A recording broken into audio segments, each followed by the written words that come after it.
Hi there, welcome once again. I'm Imran Gata and you're in the stream. Today, bridging the gap as Bangladesh celebrates its independence, we ask whether the women of this South Asian nation have achieved true equality.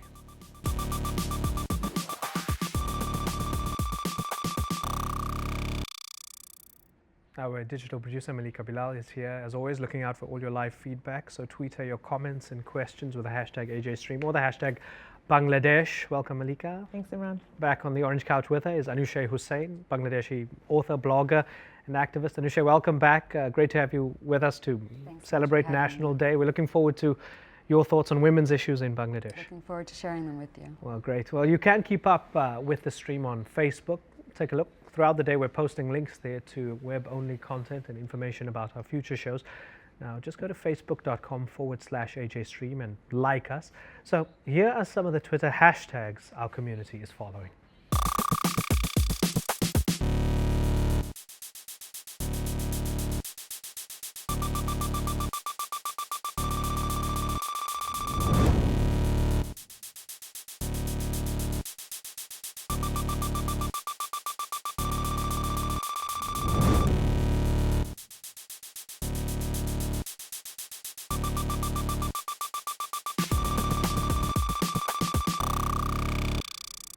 Now, on March the 26th, 1971, Bangladesh seceded from Pakistan. In the 41 years since independence, the women's movement has been steadily gaining ground. The country now boasts a quota system that guarantees women's political involvement, laws to protect their rights, better employment opportunities, and government incentives to ensure that girls stay in school.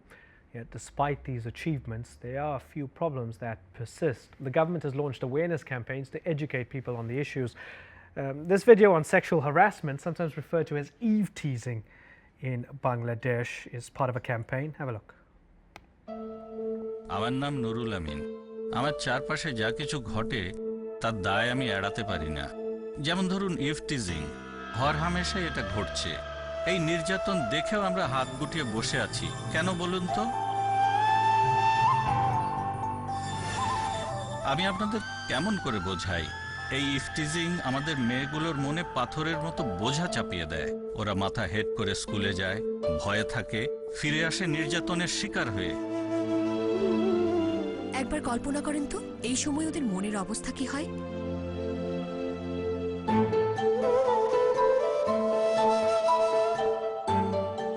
আমি খুবই সাধারণ একজন মানুষ। আমার ক্ষমতার মধ্যে আমি চেষ্টা করি ছেলেগুলোকে বোঝাতে, যেন আমার মেয়েগুলো মাথা উঁচু করে চলতে পারে। আপনিও একটু চেষ্টা করে দেখুন। So that's one of the government media campaigns to try to draw attention to the issues facing women in Bangladesh. Eve teasing has driven a number of girls to actually commit suicide. And there are, of course, other problems. Domestic violence is common, including dowry-related attacks, acid burning, and the practice of marrying off girls at a very young age, or child brides.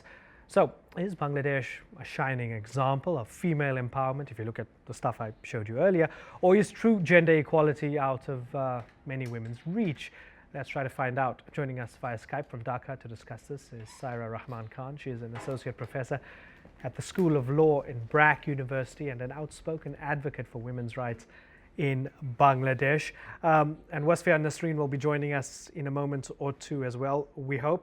Saira, let's start with you. Do you think that it's a bittersweet National Day or a bittersweet birthday for the women of Bangladesh, given the multitude of issues they have to face? Yes, thank you. I do believe that it is a bittersweet issue for women in Bangladesh. I mean, for the last 40 years, there have been some positive changes for women's lives in the country. They've received seats in the local government. The girl-child enrollment in schools is one of the highest in South Asia. There have been several laws that have been enacted to combat violence against women and punish the perpetrators. And also because of the rise of the garments manufacturing sector, women now have a choice of where they want to work and how they want to stay. But having said all that, violence against women is persistent in Bangladesh, especially the issues of domestic violence, acid violence, and rape. I think mainly because Bangladesh is, you'll have to know, it is a patriarchal society, and a lot of this stems from that issue. Okay, now joining us as well is Wasfia Nasreen, the founder of Bangladesh on 7 Summits Foundation. She's planning to climb the highest peaks on all 7 continents in celebration of women's achievements in Bangladesh. And she joins us from Lakla, Nepal, where she's preparing to summit Mount Everest. Wasfia, welcome to the program. Nice to have you on as well. Using that summit theme, women have held power at the summit in Bangladesh, at the very top. But is that perhaps maybe just cosmetic? Is there equality at the very top, but no equality among the masses when it comes to women in Bangladesh? Thank you for having me, first of all. I think it's a tricky situation when you're talking about 160 million or 167 million people and coming from various social and cultural and, religious and ethnic backgrounds.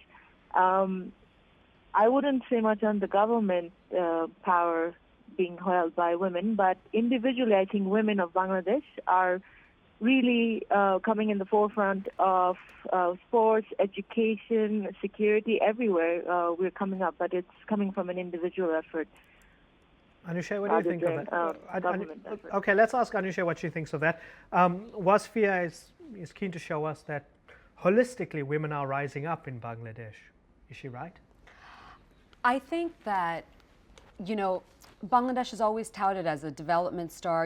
I think our maternal mortality reductions and I think our surface level, how we have progressed, are things definitely to be celebrated. We've reduced our maternal mortality rates by about 40%. We're a huge success story in terms of population decline, in terms of allowing women to join the workforce en masse. But I really think that the issue of violence against women can really be used as an indicator for our overall position in society. And I think that public service announcement for eve teasing, which is really sexual harassment, I have a serious problem calling it eve teasing. I feel like we're trying to make the situation sound better than it is. I feel like if we make strides towards women's education, women's empowerment, women's participation in society, but if they are being harassed on the street to the point that they are killing themselves, they're not able to go to school because they are scared. If we are allowing perpetrators of violence against women, situations like acid burn victims, you can buy a bucket of acid in Bangladesh in the local market for 10 cents.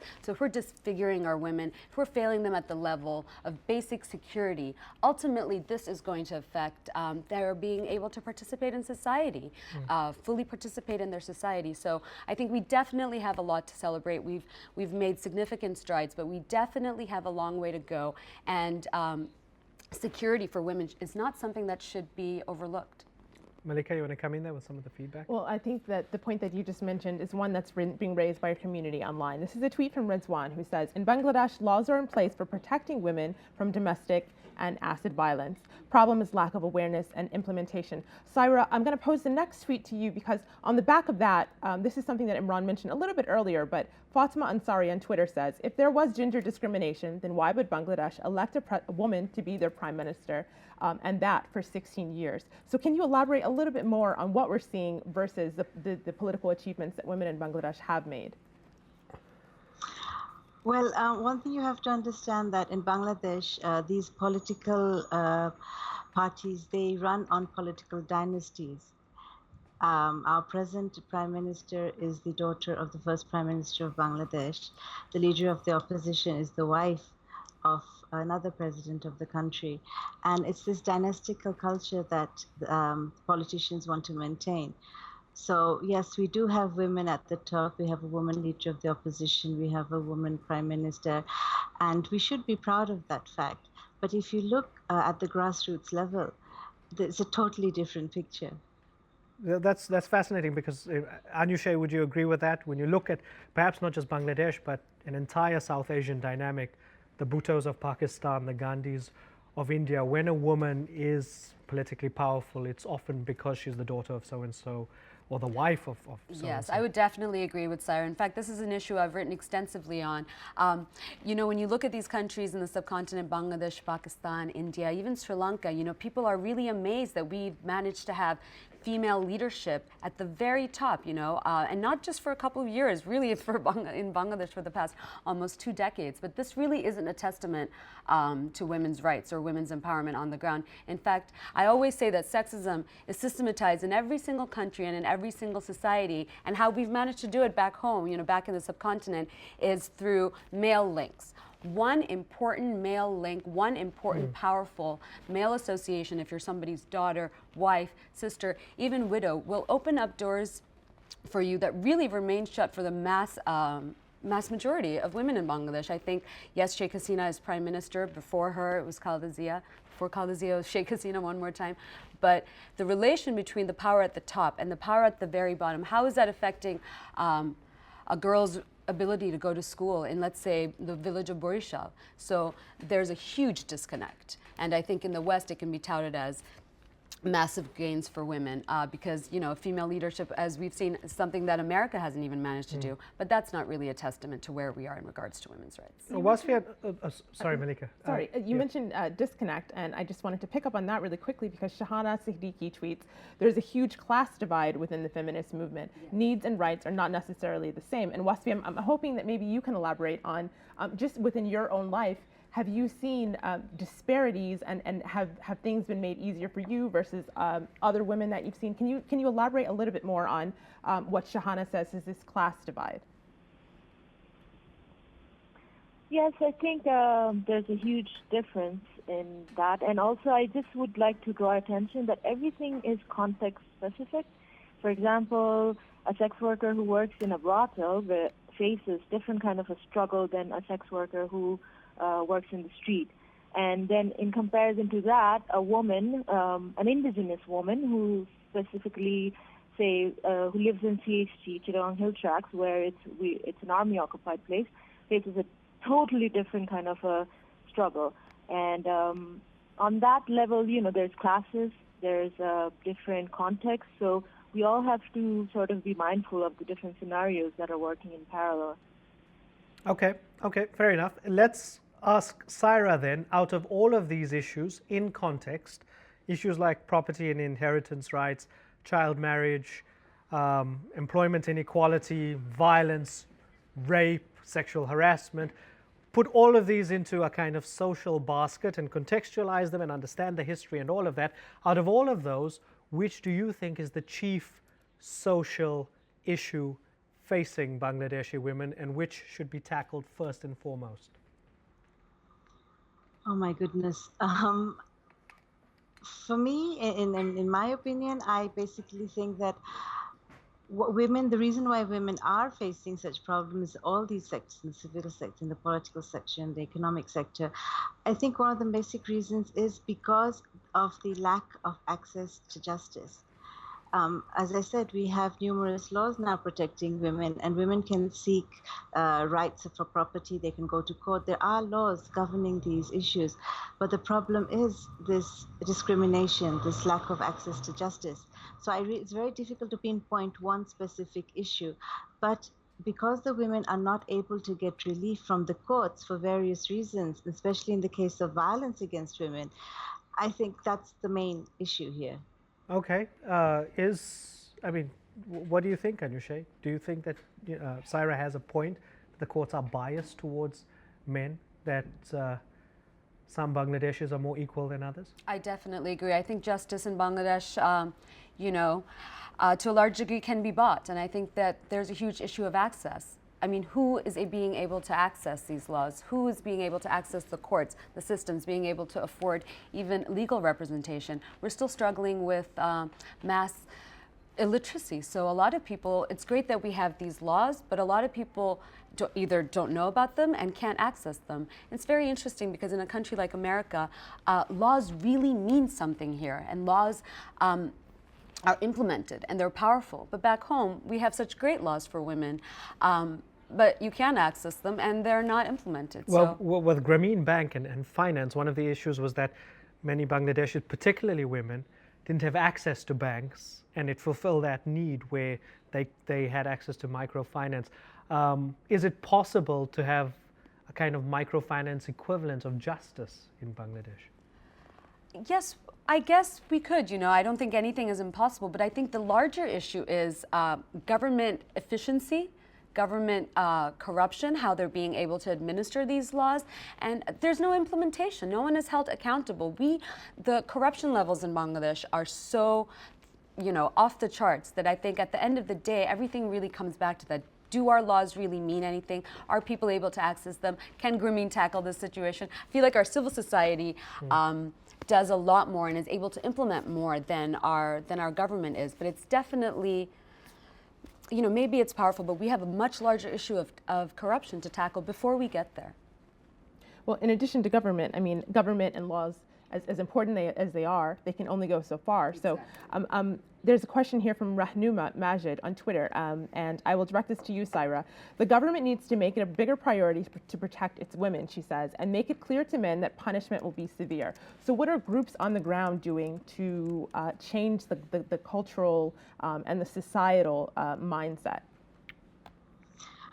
Well, yes, I totally agree with everything that's been said here. I mean, we have plenty of laws. There is an extreme lack of implementation, lack of knowledge of these laws, and also the fact that there is no victim and witness protection law in Bangladesh, so nobody has the courage to come forward and say, yes, I witnessed this rape happening, or I witnessed this acid attack, because they're scared of repercussions from the families of the perpetrators.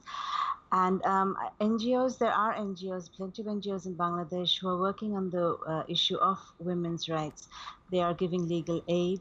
They are monitoring violence against women. They are even holding mediations between families or between couples that are having domestic problems. Another thing that another NGO is doing is training women to be human rights defenders, giving them basic ideas about the laws, how to file a first information report in the court, and things like this. And this organization is called Odhikar, and it's working in several areas around Bangladesh to train women as human rights defenders. Anushay, for many people, you can't have justice in the present or the future if you don't have justice for the past. Now, on National Day, Independence Day, a lot of people look back at the issues surrounding 1971. In DC, I saw a press release. I was invited to a discussion regarding potential war crimes of 1971 and all these open wounds regarding the past 41 years ago. Is it of your opinion that women's role in the war for independence has not been recognized? I mean, there's some ridiculous figures, like 200,000 women being raped in 1971 as East Pakistan became Bangladesh. To what extent do you have to look to the past in order to fix the present and the future? I think you always have to look to your past, but in regards to Bangladesh, and especially where we are today, 41 years of independence today, I think we have to look at the past, because not only have women's role as fighters and supporters of the war not been recognized, but their sacrifice, the victims of 1971. I mean, the official figures are about 200,000 women have been raped, but really a lot of sources put that figure closer to 400,000 women that were raped, mass raped, sold and forced into sexual slavery.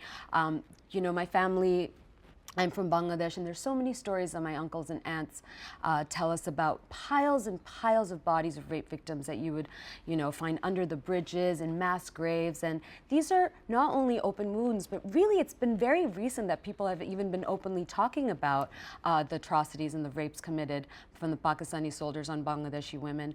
A lot of these women killed themselves, they killed their babies, and I think that, as a result of pregnancy, obviously from the rapes. And I think that we're starting to talk about it, but the War Crimes Tribunal, which was set up in Bangladesh last year, we waited 40 years for these War Crimes Tribunals to be set up. They're not addressing the mass rapes. This was the Rome Statute, after what happened in Bosnia, has officially recognized rape as a war crime. But why is our War Crimes Tribunal not addressing the fact that so many of these women were raped? And a lot of these survivors, they're still alive today and they're speaking, but we must deliver them justice, because this again will will be a huge testament to women's overall position in society. If in the year 2012 we cannot give justice to these women, then where are we going moving forward? Well put, Malika. There's a comment here, I'm shifting gears a little bit. This is from Mir Ahmed bin Qasim, who says, Bangladesh women rights movement will have more acceptance if religion was not blamed for all abuses as done by some. And I know religion, of course, comes into play as the reason for a lot of different societal problems. Saira, can you speak to the role that religion plays in this and the role, the effect maybe that religion could play in mitigating some of these abuses?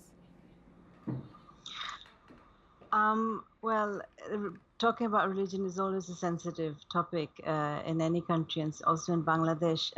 Sometimes religious doctrines or religious practices are misused to perpetrate violence against women. One example is the passing of illegal fatwas or so-called religious decrees. And these are done by the mullah or the imam, the leader of the prayers in the local area or in the village. And what they do is that they give things like, whippings, punishments such as whipping or stoning. And this has also led to the death of several women in the past. But I think the general feeling in rural Bangladesh is they have this fear of religion, and a lot of the times they do not challenge what the punishments that are given, because they think that since they're coming from the mouth of a religious person, it should be, this is what the religion is. Okay, so we're going to get Anusha and Wasfia's comments and opinions on religion in Bangladesh vis-a-vis women as well in the post-show. Thank you all of you, Wasfia, Saira and Anusha. Stay where you are. We'll continue talking about women's rights in Bangladesh in the post-show. But first, here's Malika with some of the other story leads we're following.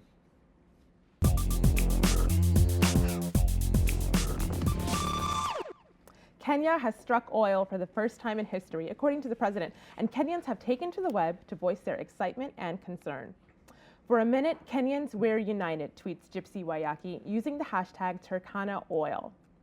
Well, the hashtag began trending shortly after the announcement that Anglo-Irish Tullow Oil discovered black gold in the Turkana region, but not everyone is thrilled. Turkana Oil can build up Kenya's economy only if foreigners don't come in to exploit it and the corruption doesn't ruin it, tweets Desne. While Lynette Muende writes, seriously hoping that the Turkana Oil doesn't tear our nation apart. Well, staying in Kenya, our next leads out of the capital, where Twitter user Sasha Kinney brought our attention to a graffiti campaign bearing political messages on the walls of Nairobi. Describe your MP, reads one graffiti mural, with the words greedy, selfish, unreliable, and vultures below it. Authorities soon covered over the mural, but activists like Boniface Mwangi, one of the artists behind the graffiti movement, remains undeterred. He tweets, our ways may not be perfect or please everyone, but we are doing something to make things better because Kenya is our home. Our next lead takes a look at a spoof on a recent Israeli army campaign video that invites netizens to like the military on Facebook. Twitter user Sam P. re-edited the video to show the military in action, with clips of Israeli soldiers shooting, beating, and clashing with Palestinians. Well, tell us what you think of those stories by voting them up or down at stream.aljazeera.com/leads. Imran? Yes, thanks for that, Malika. Do stay with us. The post show is next at stream.aljazeera.com. I'm following two hashtags there, the hashtag AJStream and the hashtag Bangladesh, as you continue to add to the conversation regarding women in Bangladesh on the 41st anniversary of independence. It's Bangladeshi National Day. Our three guests are still standing by, so join us on stream.aljazeera.com for the post show. Now, on Tuesday's show, following the killing of black teen Trayvon Martin, we look at what many deem as institutional and systemic racism in the United States. It's created a firestorm online. It's really a hot potato, and we're definitely looking forward to your thoughts and comments on that. Send us your comments using the hashtag AJStream, or lengthier comments if you like on Facebook, as well as video comments on stream.aljazeera.com. Until then, see you online.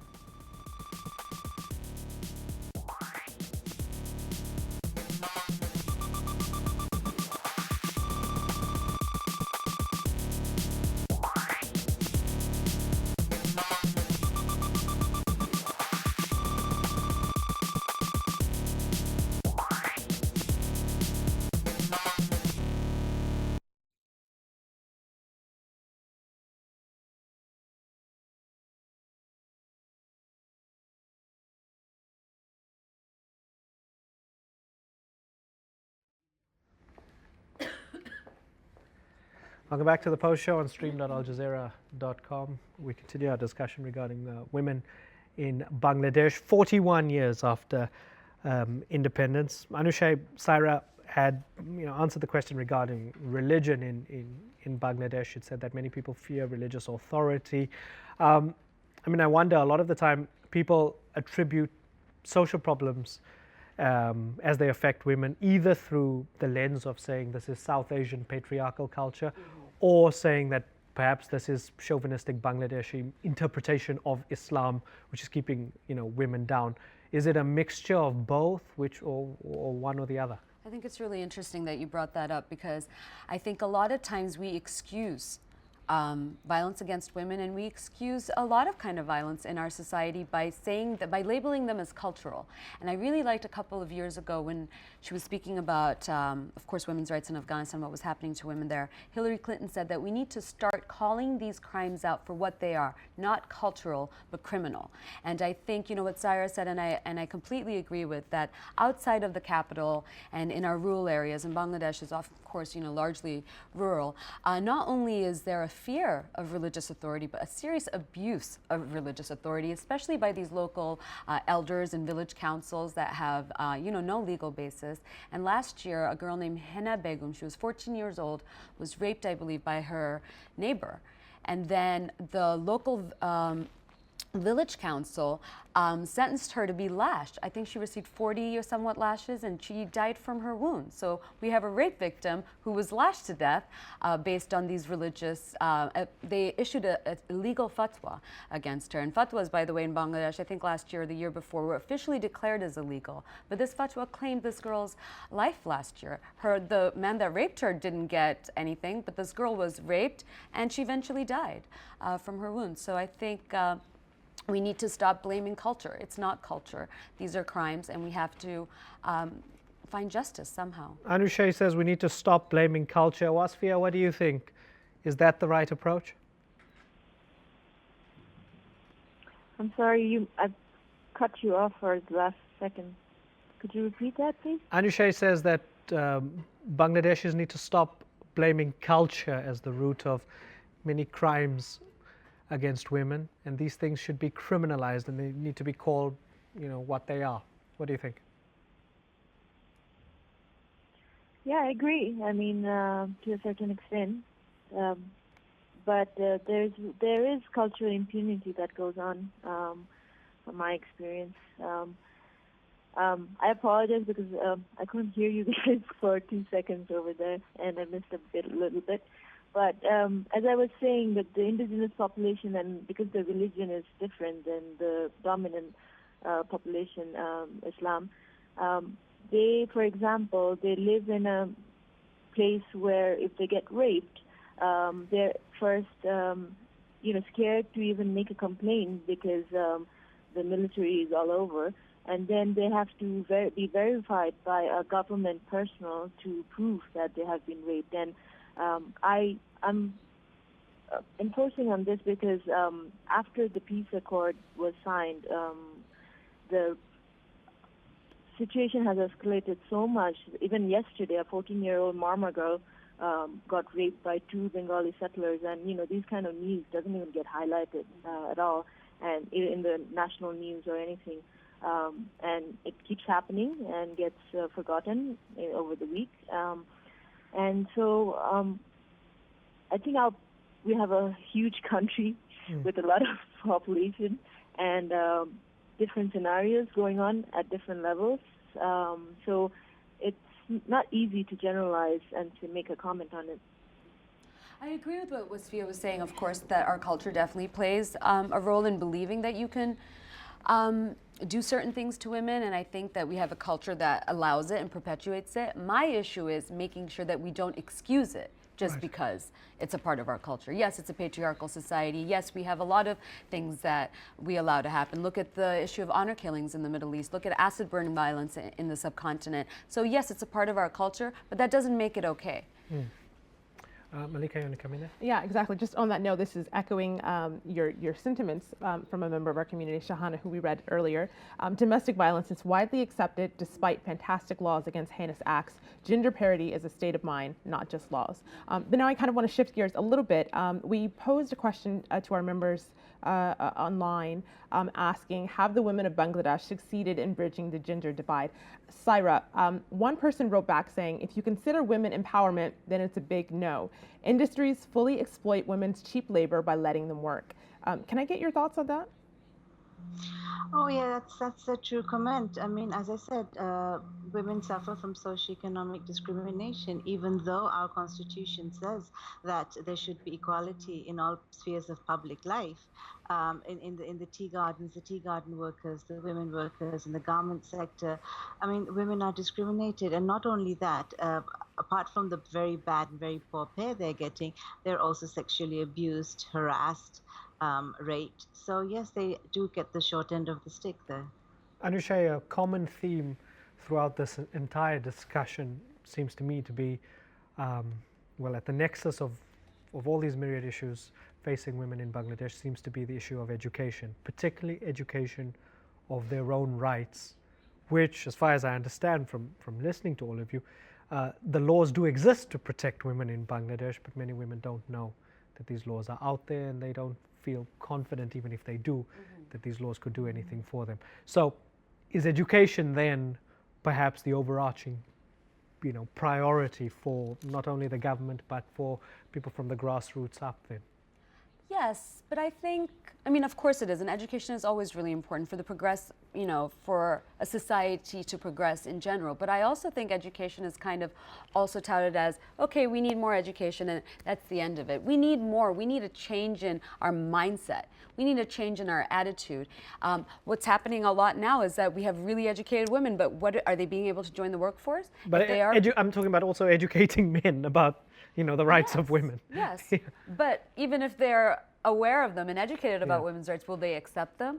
Will it be okay if we're equal partners in the playing field? So it's a cultural shift and a mental shift. Men don't always need to be educated. I think they're aware. It's about being able to participate on an equal playing field with them. Okay, I'm going to allow Wasfia the final word on the program. Wasfia? No, I totally agree with what Anisha just said. I'll just add that, with education, also the choice to make, education has come with consciousness as well, like not just fixed education, you go to a high school. Women have to be given the freedom to choose their path, and that's so that they can choose their own destination, and that's not common, and that's where we have to work for. Wasfia, best of luck with your climb. Yeah, we're looking forward to hearing good news. Yeah, I need that. Yeah, thanks for joining us. Thank you. Thanks for joining Stay us. safe, Wasfia. Good luck. Yes, best of luck once again. Thank and you, Saira Rahman Khan, Okay. thank you very much for joining us via Skype. It's been fascinating. Good to pick your brain and listen to your expertise. Thank you for inviting me. Thank you so much for inviting me. We really enjoyed it. Anushay, thank you very much for joining us. Thank you so much for having me. Yeah, and thanks for soldiering through some audio problems that you were having earlier. Yes, it was quite terrifying. Yeah, so apologies for I that. hope we played it off. If anybody saw my eyes bulging out on screen, it was fear. Not fear of me, though. Fear of silence. Yeah. Malika, we'll see you tomorrow when we discuss Trayvon Martin. Really looking forward to that discussion. Thanks for joining us. We'll see you on Tuesday. Keep joining us on stream.aljazeera.com. Bye-bye.